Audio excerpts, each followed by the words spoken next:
теңге пенсияға күн көруге бола ма? Расында қымбатшылық алқымнан алып тұрған шақта аз ғана зейнетақы неге жетеді? Депутаттар ең төменгі зейнетақының базалық мөлшерлемесін ең төменгі жалақы мөлшерімен теңестіру қажет екенін айтты. Бұны үкімет қаперге ала ма?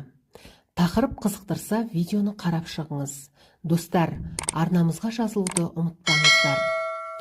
Жуырда ғана өткен мәжіліс отырысында депутаттар премьер-министрдің орынбасары Тамара Дүйсеноваға зейнетақының өте төмен екендігін, зейнеткерлерге лайықты әрі жақсы зейнетақы төлеу қажет екендігін мәлімдеген болатын. Негізінде зейнетақының көлеміне қарап, сол елдің экономикасының қаншалықты дамығанын, демографиялық ахуалын және әлеуметтік саладағы мемлекеттік саясатты болжауға болады.